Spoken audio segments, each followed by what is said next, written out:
you? All right, so welcome. I'm going to make them the spotlight video, but welcome to Wealth It Wednesday. We are so excited to have Alison, Bruhn, and Delia Folk here with us. I don't know about you all, but after years and years, it feels like in quarantine, we can't get ourselves together over here first. But second of all, it's like, I know I've just been wearing sweatshirts for the last 10 weeks. So we really need all the help that we can get, and they are the people to do it. So welcome. We're so grateful that you're here. And why don't you just start out and tell us a little bit about you all, the style that binds us, the idea and the vision. We'd love to hear everything. Sure. So hello, everyone. I'm Delia Folk, and this is my mom, Alison Bruhn. And I live in Manhattan now, but I grew up in Birmingham, Alabama. And so I worked on the buying team at Barney's for 4 years in beauty, ready-to-wear, and jewelry at different times. And then my mom became a wardrobe consultant and stylist. So then all of a sudden, we were working in the same industry, which has been really fun. And then we actually launched The Style That Binds Us in April 2018 together. And that is a lifestyle brand and community for women who want to live a stylish and fearless life.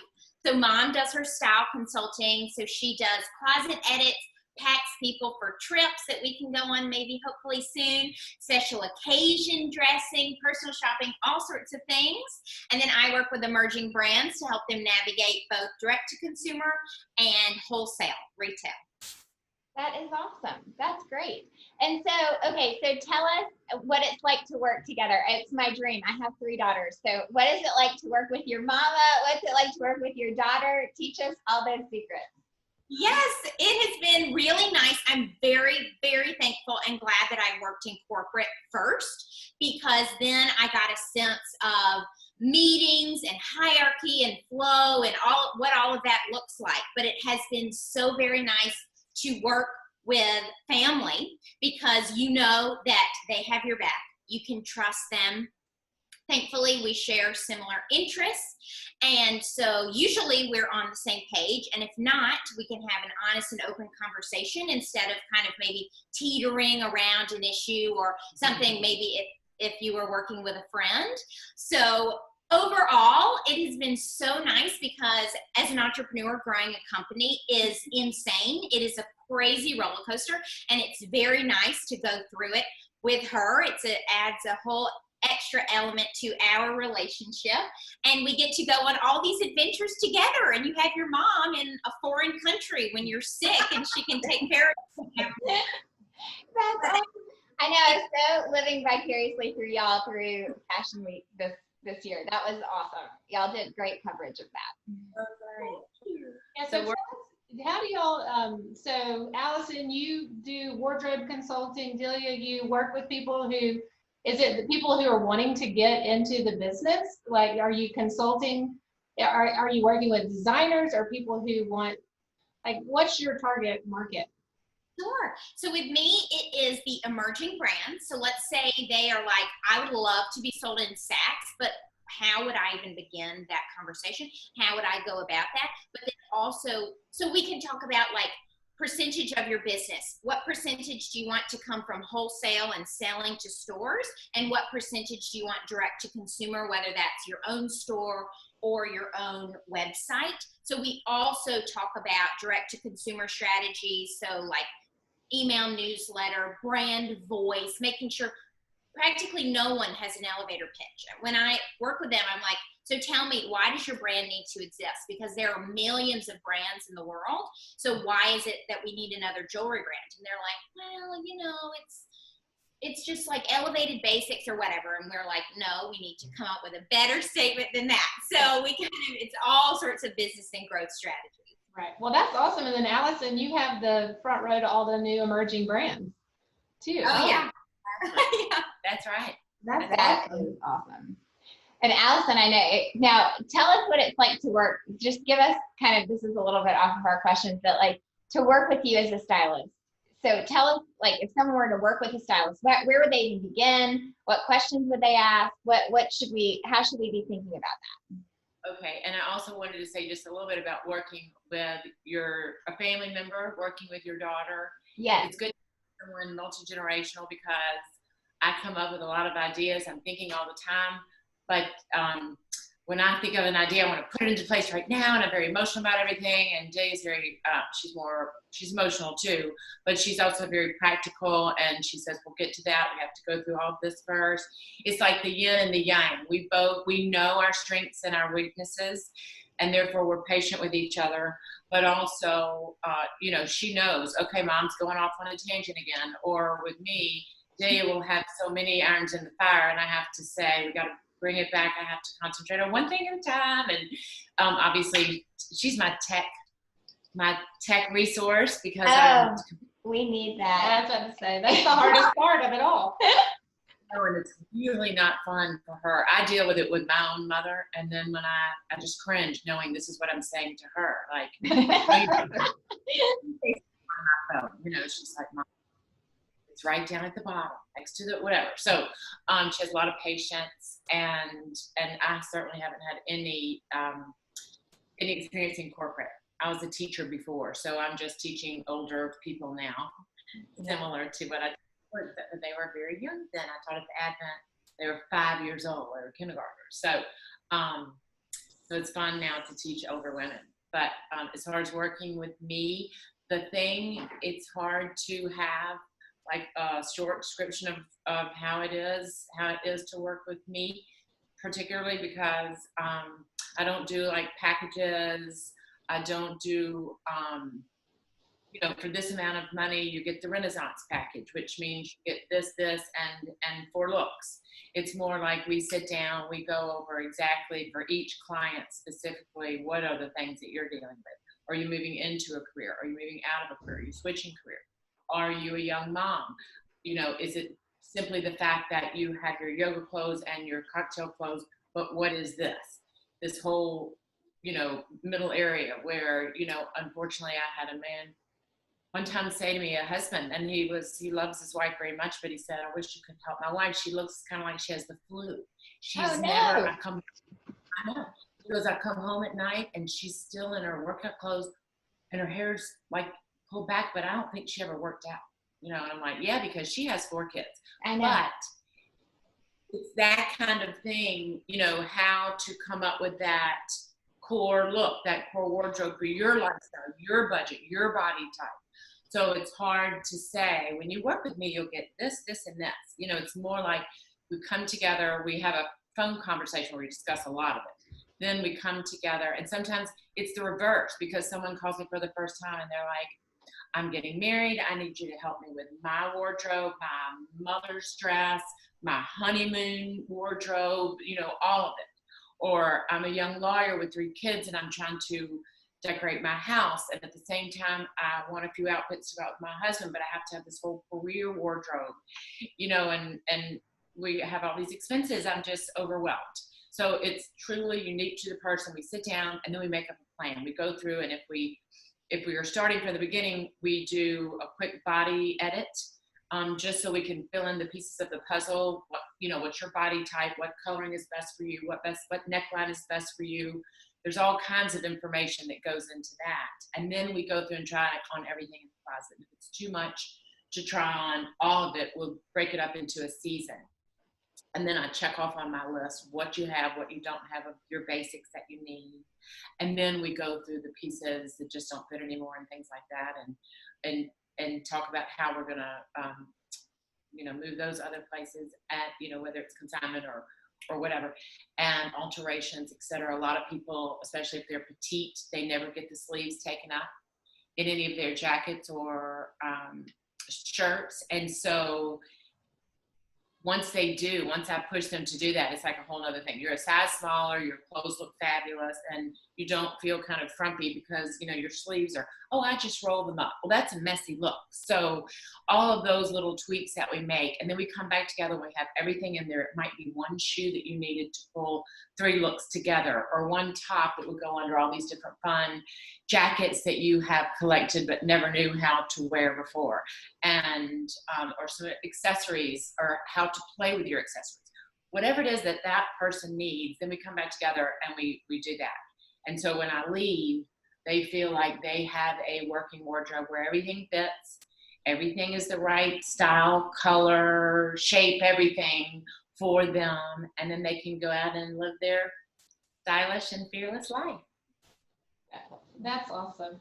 So if the two of y'all had, you know, like the top 3 tips that you would give somebody, our listeners today, like where do you start building a wardrobe? How do you, you know, budget for that? Like what are some of your tips with regards to that?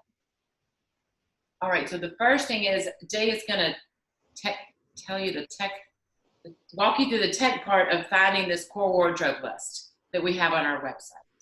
Want to tell them how to find it? So if you go on thestylethatfindsus.com, and then at the top, like on the desktop or in the mobile, it's just in the drop down menu, style tools. And then the first one, there are 2 different style videos that Mom has, but one of them is about your core wardrobe checklist. What is the other one about? I forgot. I can't remember. Anyway, but that's the core wardrobe checklist. Mm-hmm. So when you pull it down, I think you have to put your email in, but when you pull it down, you watch a short video where I go through it, and then you can print out a list, and then you go to your closet.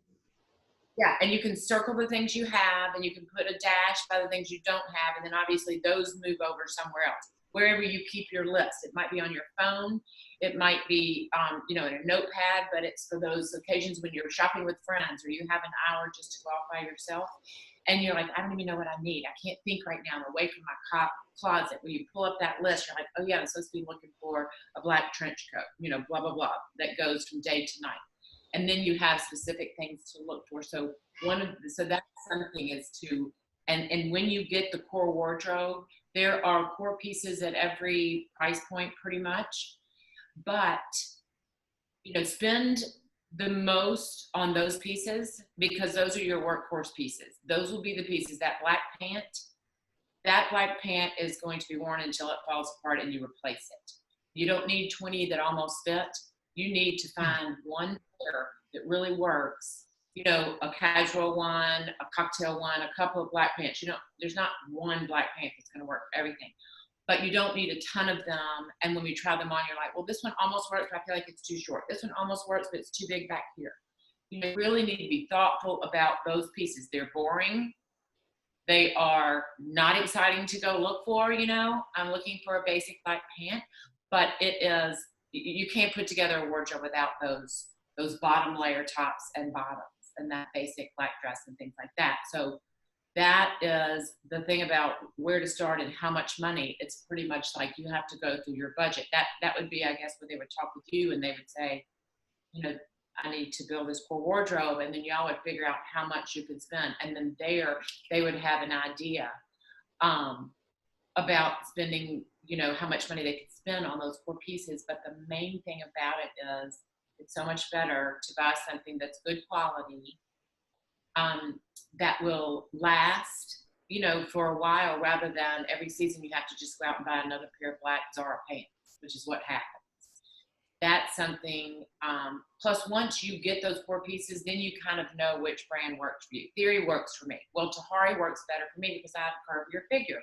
Or Ann Taylor has the perfect, you know, like Ann Taylor and Talbot's have all those different plus, petite, curvy fit, straight fit. They really try and hone in too. So those are good.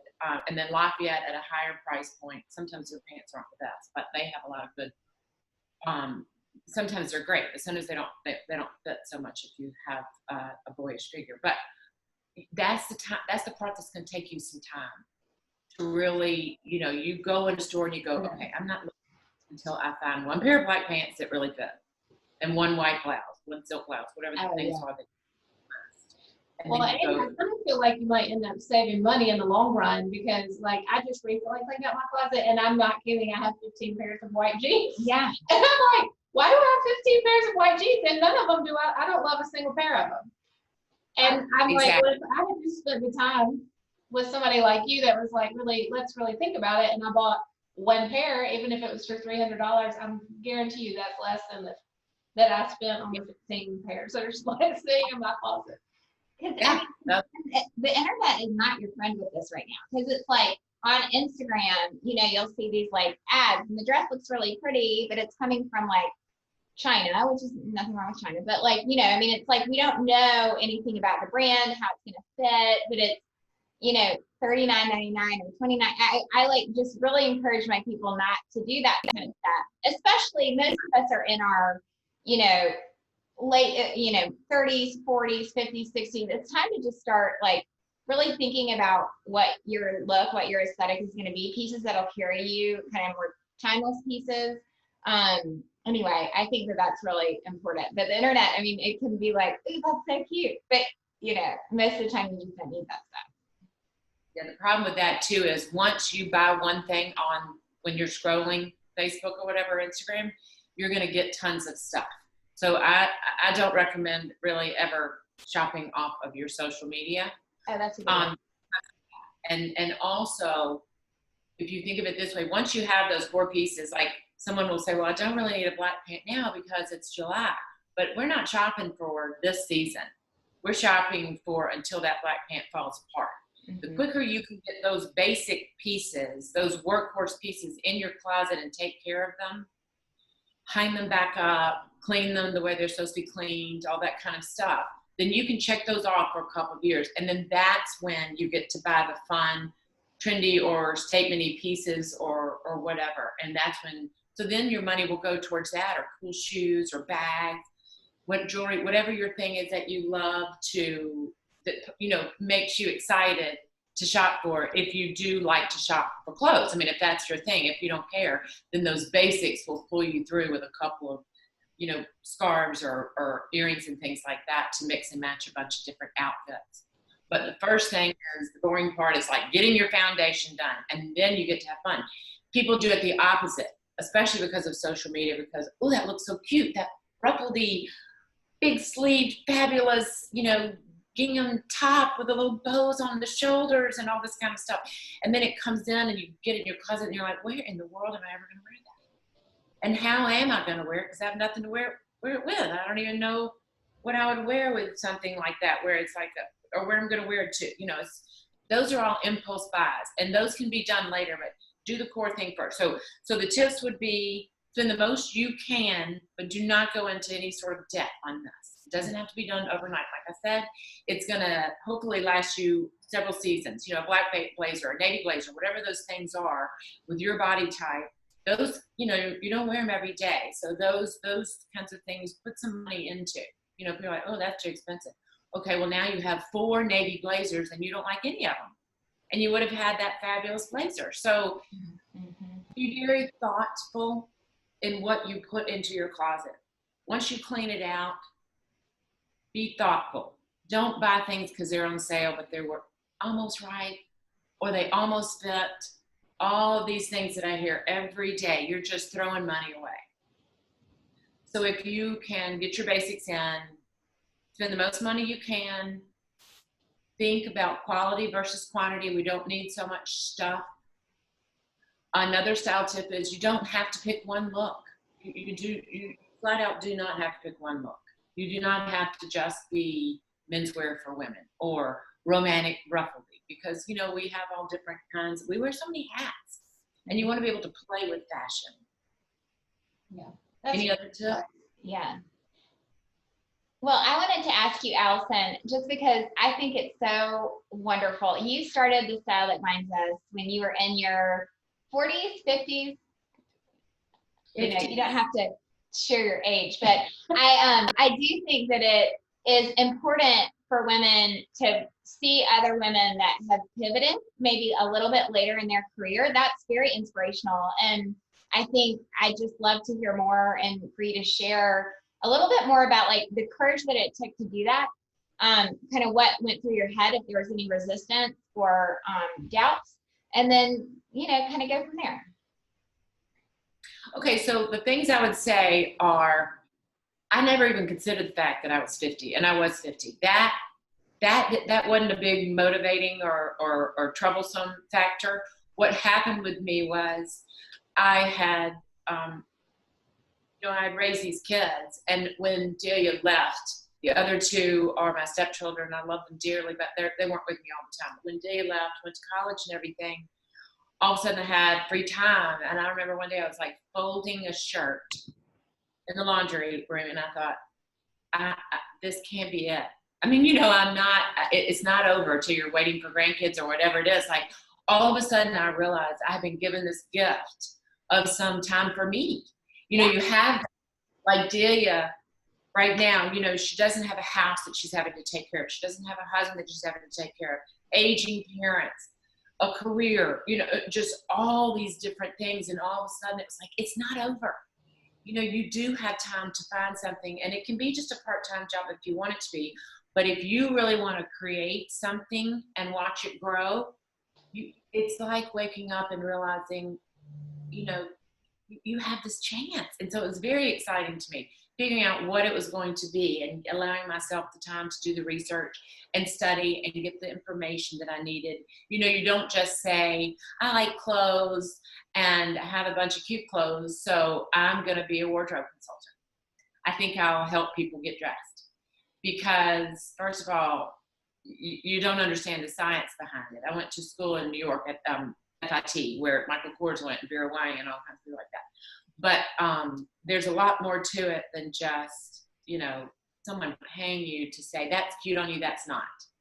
So when you decide what it is you're going to do, you need to make sure that you have time to learn everything you need to learn about it. If it's taking business courses, Delia majored in business at William & Mary, so that was lucky. In the beginning, it was just me though. So my husband has always helped me figure out the business side of things. But the main thing about age, the only thing about age I would say is that if you are going to start your own business, understand that you just had a baby, basically. I mean, it is 24/7. It is stressful. It is exhausting. It takes time out from your other responsibilities. And at one point, Delia said to me, Mom, you're going to have to decide if this is a full-time career, if you're all in, or if it's just going to be something you do on the side. If it's something that you're all in, you have to talk to Grandma. You have to talk to Mitch, my husband. You have to let people understand you have a full-time career. You will always make time for them, but this is when it's going to be. And it can't be, people just calling all day thinking just because you're not in the high-rise office that you can just pick up the phone and chat and things like that. You have to really become organized and focused and put yourself first, which is super hard for women to do. And that has been something that I have absolutely adored. That has grown in me as I have gone through this, and as I've had Delia as a partner saying to me, but why can't you do that? We are taught almost like, in order to be a good woman, you need to totally give yourself up. You need to take care of everyone around you. You need to never think about yourself, never do anything for yourself. That's just complete no stuff. And so when you realize it, you still have to fight it all the time. The guilt of putting yourself first. I mean, how crazy is that we feel terrible about doing that at all? So that is something that I have really, as I've watched my business grow, and I've watched women more than just solving physical problems for them as far as getting dressed. When I have watched them allow themselves to take the time to take care of themselves, to remember themselves, to walk taller, to get excited and feel like they're badass, excuse my French, but that just gives me chills every time. It's the most empowering thing when you can free yourself up to say, I am going to treat myself the way I want other people to be treated. I mean, is that such a bad thing? So in doing that, then you're really honoring the people around you. Yeah, and that's what I want to hear, Delia. I want to hear your perspective on it too, because I'm shifting careers at 45, and I have 2 teenage girls at home, and at first I felt guilty about it a little bit, but now I've kind of realized that they're watching me, they're seeing what it looks like to really have a passion and to work hard to achieve it. They're kind of along for the ride. So Delia, as you watch your mom doing this, does that instill in you even more grit to push? How has that affected y'all's relationship? Well, I think it's nice with the different generations because millennials, so I'm 28, and we think in a very different way. Then it's very hard to get out of the Southern way of thinking.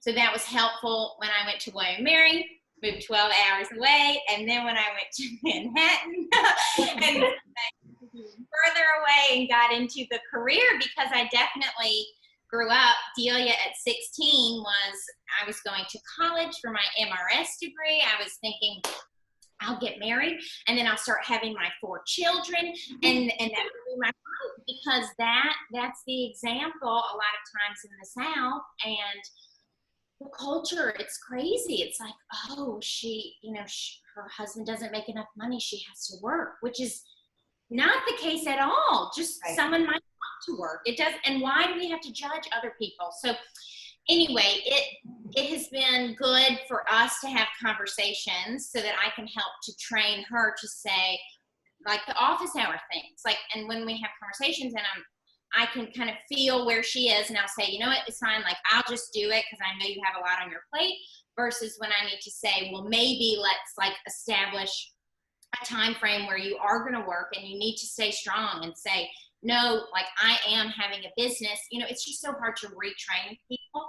Yeah. My group, I think, with or without her, I somehow just have this fire in my belly that I don't know if it was always there, but I guess it happened during college of like, I'm going to move to New York and work in fashion. And I know no one in fashion, but I'm in New York. in New York.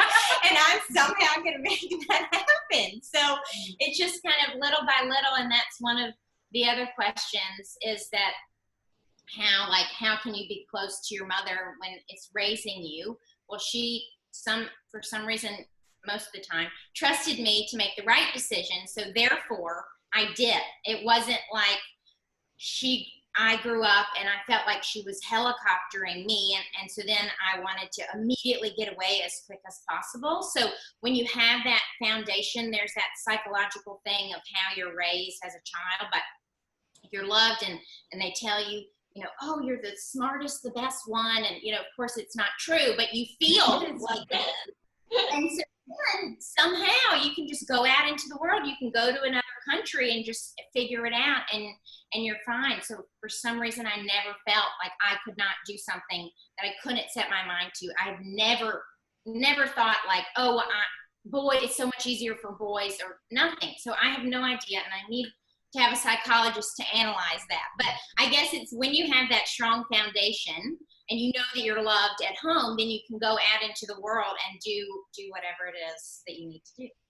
Yes, and I did, Emily, I did get a Happy Mother's Day card from her, and she did say, I'm so proud of you, watching you become brave and, you know, grabbing the reins, because she, like I've told you, she always would say, when I would go, oh, I can't do that. Oh, I couldn't do that. Oh, I couldn't, you know, just like my husband used to call my business before I went into business with her little business. Well, if you said anything to Delia about your little business, I'm gonna go. So you have to take baby steps, and there are a lot of books right now. I was listening to something the other day that was talking about Rebecca Meekoff. Someone was saying that right now, in this time that we're living in, it is the time of the woman, and it is the time of the woman in her 40s, 50s, and 60s. Yeah. That these years, the invisible years, instead now it's like women are standing up, they are owning themselves, and, you know, we feel great. Like I said, 50, I don't even, you know, what is 50? What is 57, which is what I am now? I have no clue. All I know is I feel great. I feel better when I am doing this, helping other women. I read a ton of things about, you know, self-confidence, and someone like Alicia Keys, it just wrote a book, and Oprah interviewed her on her podcast, and Brene Brown interviewed her on her podcast, and it's all about Glennon Doyle with Untamed. There are all these books right now that are about, you know, finding yourself and being true to yourself and loving everyone else and being very empathetic, but at the same time, you know, don't let your life go by without having lived. Yeah, but also don't feel guilty with the mom thing. Like, it is very important for them to see you. That's their example, and they understand that we don't have to rely on men. You know, we can get ourselves financially independent, and they're going to actually probably respect us more. So even though it's very hard, of course, to not be with them every second or whatever, you just have to say in your mind that I'm setting a good example for them, so that they can start thinking about what kind of a career do they want to have. And of course, being a housewife, you know, and going to college and getting a husband and getting married, that's fine, and having children, if you want that. But it's just whatever it is, whatever decision that they want to make for themselves. But I definitely think you're making the right decision, even though I'm sure it's very challenging. Yeah, you have taught them that that you all are a team, and they're a part of your journey, just like you're a part of their journey, which I think is a real miracle. It's a real gift that you're giving them.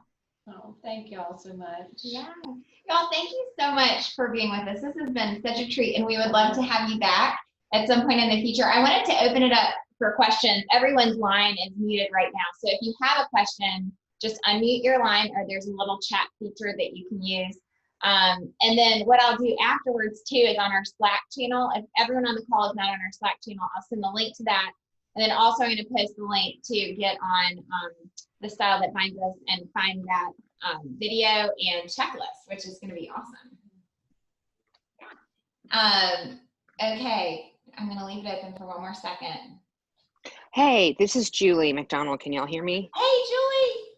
Hey, I just wanted to say thank you. I love the fact that this conversation started out talking about fashion, which I think is fun and important because how you look on the outside, I think helps a lot to change how you feel on the inside. But I also love that the conversation moved into talking about, you know, your all's journey as mother and daughter, which I think is completely adorable. But also that, you know, it's okay to be ambitious and to want more and to bring the gifts that we have to the world as women, not just as mothers or partners. I mean, all that's important. I'm both of those things, but you know, that life is an ongoing journey, and that we can always learn, and we can always grow, and we can always give, and we can always, you know, find better and better versions of ourselves. So, I mean, that's completely aligned with how I like to live my life and sort of what I do for a career. So thank y'all for just speaking that out loud. Absolutely. Of course. I know. A lot of it is giving people permission. So like with me, we gave her permission to think about what makes her happy and how is she going to be fulfilled and not have her be lost. And like, when you take care of other people for so many years, well, who am I? You lose yourself. Yeah. So giving her permission to dream and do that, but then also when she works with women in the closet, giving them permission. Mm-hmm. Yeah. Think about, you know, dressing, just as you said, it's not a vain and frivolous thing. It is about respecting yourself and how do you want to present yourself to the world, and then also giving you permission at no matter what age it doesn't matter, to dream and think about maybe, you know, are you fulfilled in your life exactly, or maybe do you kind of, are you getting a bug? Maybe you always wanted to take that cooking class, or you want to learn to speak, or whatever it is, but giving women permission. It's been interesting too when I've been doing these virtual style sessions during this pandemic. One of my clients lives in Orange County, California, and she said, you know, I've been sort of buttoned up all these years, very traditional. She has a very specific look.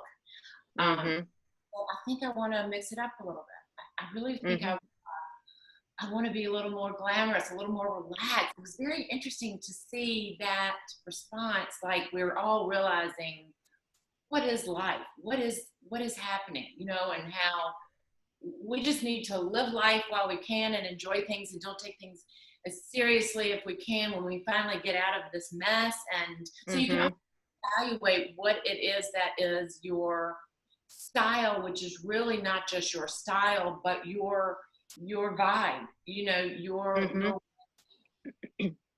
yeah, I mean, I think that I think women do need permission slip. Yeah. We have to get better at giving ourselves permission slip, to not just say more thing about that as it relates to fashion. So I love a cute high heel, but I can't wear them anymore. I'm 54, almost 55, and it's like literally walking on knives. And so I gave myself permission to start wearing my cute little Adidas sneakers with suits when I present. Like I presented at Momentum a few months ago, and I wore my sneakers, you know, and I was like, y'all, this is just what I have to do. And I think I look pretty cute. So, you know, we have to give ourselves permission. I love it.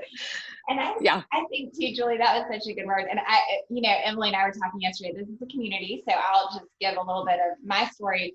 I'm a minister's wife, and yesterday I got an email from someone that said, your husband will never be able to fulfill his calling unless you kind of like step aside and do what you're doing, which is just like, in some ways crushing, in some ways sad, but at the same time, I think it's important to recognize that like, as you emerge into maybe your truest self and what you're called to do, there will be voices that maybe aren't as supportive, and just not to listen to those.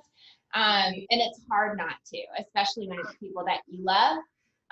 So just, you know, I think that is something, recognize that when you're evolving, when you're discerning what you're supposed to be doing at any age or stage, just to be able to say, that voice doesn't sound congruent with what and this song.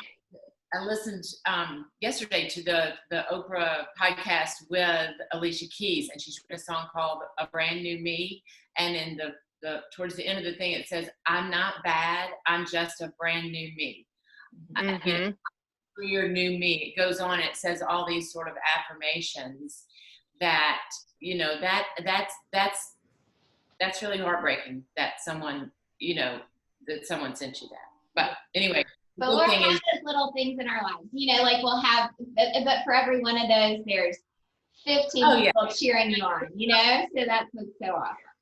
Yeah. Well, and Lauren, I think that's why it's important, like that y'all have created this community, or that we have other communities in our lives that help us filter that information, you know, because we're going to get all sorts of messages. But if you have your tribe, your people who understand you and who are doing the same kinds of things, they can say, you know what, that is somebody else's perspective based on their life experience, but you can just filter that out. That doesn't really need to, you know, land anywhere in your life. Right. Because that's not your truth. Yeah. That's exactly what happens to when, I think one of the questions that you had mentioned was, you know, how was it when I started out? There will be people that are inconvenienced because you're doing this yourself. There will be people that are jealous, friends or other women, you know, that might be like, she's not spending any time, you know, all that noise that's going to happen. And even in the beginning with my husband going, I thought now it would all be about me, you know. And then on the other, honesty. I'm just kidding. He was really hoping. He was really hoping. But anyway, that's when it's harder, and that's when you have to try, you know, more to stay the course and know, I'm not going to listen to those things, because yes, it is a fact. Some people will be inconvenienced when you are not totally forgetting yourself and running around taking care of everybody else every minute of the day. There's going to be time for that too, but you're going to have to be brave enough to fight that guilt and, you know, do what you need to do for yourself.